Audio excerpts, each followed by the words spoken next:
Bonjour tout le monde, alors donc bienvenue dans cette nouvelle vidéo. Et tout juste avant de commencer cette vidéo, pour vous dire qu'il y aura deux vidéos par mois qui seront consacrées aux listes de lecteurs que vous pouvez trouver en cliquant sur ma chaîne ou encore sur Facebook sur la section vidéo. Alors donc, ils seront faciles à retrouver. Ces listes de lecteurs qui sont Afro-Écho et Parlons-en. Alors aujourd'hui, c'est une nouvelle vidéo de la liste de lecteurs Parlons-en. On va parler des animaux sauvages en milieu urbain. Alors donc, comme vous l'avez constaté, cette année, 2020, c'est l'année de la COVID-19. Et vu qu'il y a eu des confinements généraux un peu partout à travers le monde au printemps, les villes étaient devenues désertes et les animaux en ont profité pour s'y aventurer. Et d'ailleurs, j'en ai mentionné quelques petits exemples. À Barcelone, il y a eu des sangliers. Et bien sûr, il y a eu en Afrique du Sud, j'étais pas. Au début, je pensais que c'était Johannesburg, mais vraiment, je pensais que c'était un peu trop loin pour des pingouins. Mais en tout cas, il y a eu des pingouins, je ne sais pas dans quelle localité du pays.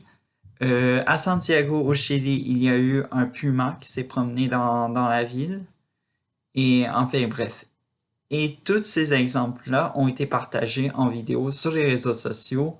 Ils en ont parlé beaucoup dans les émissions de télévision un peu partout. Euh, En effet, bref.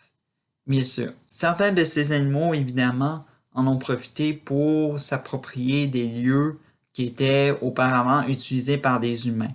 Je peux mentionner un exemple comme les cours d'école. Et puis, étant donné que le confinement est fini, ça crée désormais des chicanes entre les humains et les animaux sauvages. Et puis, en même temps, il faut savoir que les refuges pour accueillir ces animaux-là sont débordés parce que, oui, comme vous l'avez constaté, ces animaux se sont appropriés nos lieux et il faudra, ces spécialistes d'animaux sauvages doivent s'occuper de ces animaux désormais. Alors donc, on va retourner chez nous au Canada. J'ai fait deux petits cas qui se sont produits ici. On va prendre le cas de Longueuil, le plus récent et tout ça. Alors donc, la semaine dernière, Longueuil avait prévu de d'abattre des cerfs de Virginie qui avaient trouvé refuge au parc Michel Chartrand et tout ça. Alors donc, le résultat n'avait pas fait l'unanimité et tout ça. Ça a contribué à malheureusement aboutir à une menace envers la mairesse Sylvie Parent. Et bien sûr, tous les moyens, les approches étaient, disons, à deux pas à deux pas d'éviter une telle, disons-le, une telle tuerie et tout ça. Un zoo de la région de Beauce avait proposé son, avait proposé son, avait proposé d'accueillir sur son lieu d'hébergement les cerfs en question. La famille, la ville, excusez-moi, a pourtant dit non à cause de potentiels risques mortels qui a été prélevé d'une situation similaire qui s'est produite à Salt Lake City aux États-Unis. Et puis, évidemment, je me pose des questions là-dessus parce que réellement, est-ce que tuer un animal avec un fusil, c'est-tu si mortel que le déplacer dans un lieu qui serait convenable et tout ça.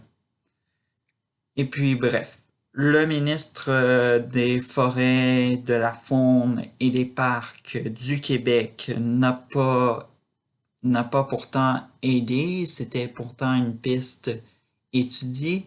Malheureusement, il a voulu contribuer au carnage des cerfs et on voit qu'est-ce qui arrive désormais. Des coups de feu seront entendus dans le parc Michel Chartrand si vous vous promenez dans ce parc-là.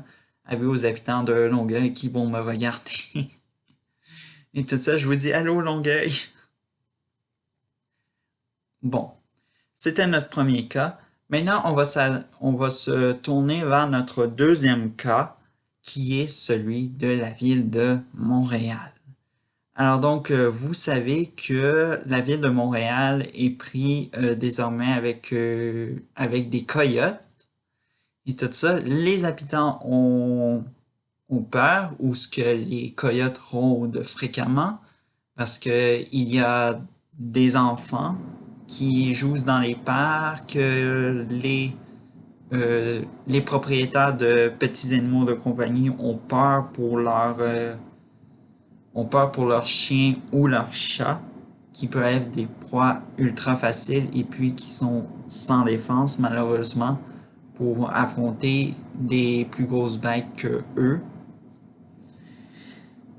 Bien sûr, la réponse de la mairesse Valérie Plante n'a pas beaucoup contribué parce que, disons-le, qu'elle a proposé une cohabitation. Et puis, j'aimerais juste rappeler à Valérie Plante qu'est-ce que c'est un coyote parce que elle semble pas beaucoup, savoir que malgré que ce soit beau comme un chien, tout ça. Disons-le que c'est un animal qui cherche ses proies facilement. Hein, parce que un humain là, qui a jamais vu un coyote de sa vie à Montréal, Madame Plante, sachez que s'il se fait dévorer par vous, s'il se fait dévorer plutôt par le coyote, ça sera de votre faute. Et tout ça. Et ça va vous traîner jusqu'à votre élection ou votre défaite aux prochaines élections municipales.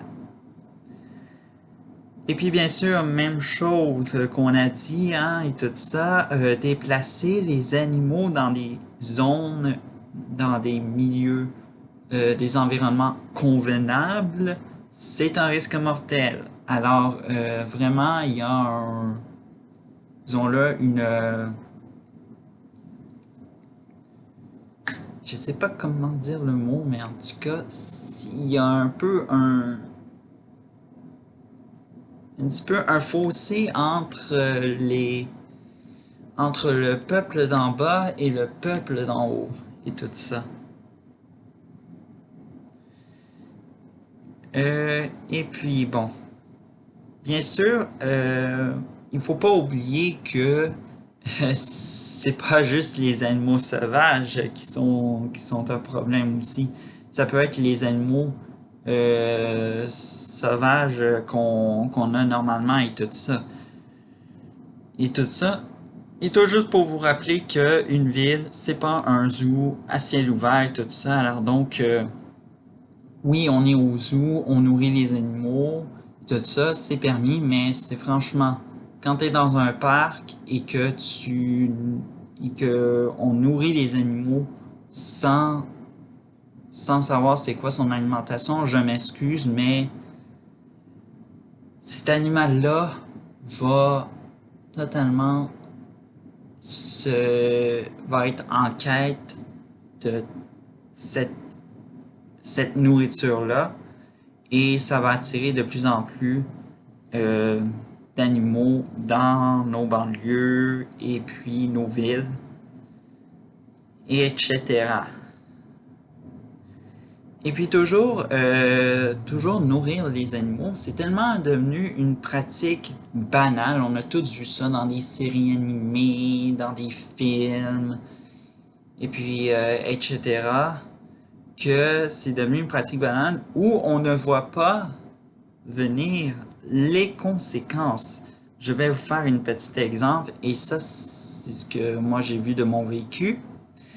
À l'étang le parc du Grand Coteau à Mascouche, où j'habitais, c'est une municipalité voisine de, de Terrebonne, où j'habitais auparavant. Et euh, bien sûr, quand j'ai été, il était interdit de nourrir les bernaches. Alors donc, pour tous ceux qui ne connaissent pas une bernache, c'est une oie iconique du Canada. Alors donc, brune, noire, super jolie et tout ça. Mais malheureusement, dans ce parc-là, il faut plus les nourrir parce que ces oiseaux-là étaient en train de devenir tellement violentes qu'elles blessaient le monde euh, physiquement, réellement. Il y avait des photos même dans l'interdiction. Et puis, bref, ne nourrissez jamais les animaux. Voyez qu'est-ce que ça fait avec les mouettes et tout ça. Quand je me rappelle, j'en avais nourri une et soudainement, il y en a plusieurs qui m'ont suivi, puis tout ça, j'ai dû laisser tomber mes affaires pour qu'ils arrêtent de me suivre et tout ça. Mais autre chose, dans notre cours, évidemment, chez nous à domicile, il n'y a personne qui peut nous dire quoi ou ne quoi pas faire. C'est un peu de la liberté et tout ça. Mais disons-le que si on veut, si on veut arrêter de nourrir les animaux, ça c'est ce qui m'enrage le plus, premièrement, c'est de voir qu'on nourrit encore les petits oiseaux et tout ça. Bon, c'est beau, on veut les attirer, on veut les observer facilement en les nourrissant, mais franchement, c'est devenu ridicule. Et en plus, les mangeoires pour oiseaux, c'est un vrai business, surtout quand on va dans des pépinières ou dans des centres de rénovation pour le jardin. Et c'est aussi quelque chose d'ultra ridicule parce qu'il faut s'entendre, sincèrement. Est-ce qu'on a besoin que les oiseaux aillent de la nourriture? Pourtant, ils en ont dans la nature. Ils en ont dans la nature, pourtant, de la nourriture. Bref, je ne comprends pas pourquoi on a besoin de les nourrir et tout ça. Et puis, en plus, dernière nouvelle et tout ça, cette nourriture pour oiseaux, savez-vous que ça attire les ratons laveurs, les écureuils et tout ça qui se nourrissent de ça, et puis au gros final, avec leur poids, parce que j'ai vu ça, disons-le, ça se peut que ça brise les installations dont les mangeoires en question. Et puis, bref. C'est un bar à ciel ouvert, de toute façon, ces mangeoires pour oiseaux-là.